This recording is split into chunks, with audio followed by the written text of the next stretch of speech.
অনেক সময় আমরা দেখি যে সম্পদ বন্টনের সময় নানা ধরনের সমস্যার সৃষ্টি হয়। ভাই বোনকে সম্পত্তি দিচ্ছে না, বা বোন সমানভাবে সম্পত্তি চাচ্ছে, বা আত্মীয় স্বজনের উপর কারো না কারো সম্পত্তি নিয়ে নানা ধরনের বিরূপ প্রভাব এবং বিরূপ সমস্যার সৃষ্টি হয়। তো বাংলাদেশের আইন বাংলাদেশ সম্পত্তি বন্টনের ক্ষেত্রে কি বলে গেছে ভাই বোনের ক্ষেত্রে, চলেন আজকে আমরা এ বিষয়ে বিস্তারিত জানবো। ভাই বোনের সম্পত্তিতে সমান অধিকার এর ক্ষেত্রে বাংলাদেশের আইন কি বলেছে, আজকে আমরা এই বিষয়ে কথা বলবো। ধরেন আপনার ভাইয়ের আছে 3 বিঘা জমি, আর আপনারকে বলা হলো যে মেয়ে কিছুই পাবে না। এটা কি সত্যি ন্যায় বিচার? আজ জানবেন ভাই বোনের সম্পত্তি আসলে নিয়ম। ভিডিওটা শেষ পর্যন্ত দেখবেন এবং আপনাদের বন্ধুদেরকে শেয়ার করবেন এবং আমার চ্যানেলটিকে সাবস্ক্রাইব করে আমার পাশেই থাকবেন। বাংলাদেশের মতো দেশে পরিবারের মেয়েরা কখনো সম্পত্তি থেকে বঞ্চিত হয়, কিন্তু আইন কি সত্যি তাদের বঞ্চিত করে, নাকি সমাজ সংস্কার এর বৈষম্যের কারণ? চলুন আমরা এ বিষয়ে আজকে বিস্তারিত জানি।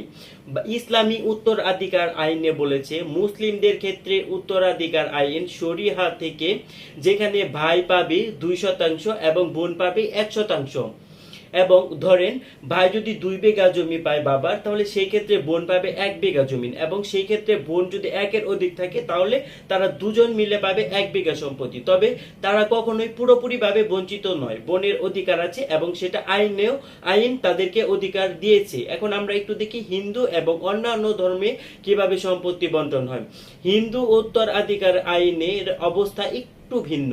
মূলত অবিবাহিত মেয়েরা হিন্দু ধর্মে সম্পত্তি পায়, তবে বিবাহিত মেয়েরা সম্পত্তি পায় না। পুরন ব্রিটিশ আইন অনুযায়ী খ্রিস্টানদের ক্ষেত্রে ভাই বোন সমান হারে সম্পত্তি পায় ব্রিটিশ উত্তরাধিকার আইন অনুসারে। যদি আইন অনুযায়ী কি করা উচিত, আমরা যদি এ বিষয়ে একটু জানতে চাই, তাহলে আমরা একটু দেখব যে আমরা যদি আমাদের প্রাপ্য অধিকারটা না পাই, ধরেন বোন বা ভাই কেউ যদি কারো কাছ থেকে প্রাপ্য অধিকারটা না পাচ্ছে, তাহলে সে তার করণীয় কি, সে সেই ক্ষেত্রে কি করবে? আপনি প্রথমে দেওয়ানি মামলা করতে পারবেন সিভিল কোর্টে। অবশ্যই আপনি দেওয়ানি মামলা করবেন, সেটা হচ্ছে সিভিল কোর্টে। উত্তরাধিকার সনদ সংগ্রহ করে নিজের অংশ দাবি করতে পারবেন এবং আদালতে রিভিশন বা আপিল করতে পারবেন। আইন বোনকে অধিকার দিয়েছে, এখন দরকার সচেতনতা। তাই সেই ক্ষেত্রে আপনি চাইলেও কিন্তু আপনার বোনকে কোনো অবস্থাতে ঠকাতে পারবেন না। বোনের সম্পত্তি আপনাকে একদম কড়ায় গন্ডায় বুঝিয়ে দিতে হবে। মুসলিম আইন অনুসারে ভাই যদি পায় 2%, তাহলে বোন অবশ্যই 1% সম্পত্তি পাবে। এটা অবশ্যই আমাদেরকে মাথায় রাখতে হবে। আমার এই ভিডিওটি যদি আপনাদের ভালো লেগে থাকে, তাহলে অবশ্যই আপনারা আমার চ্যানেলটিকে সাবস্ক্রাইব করে আমার পাশেই থাকবেন। ধন্যবাদ।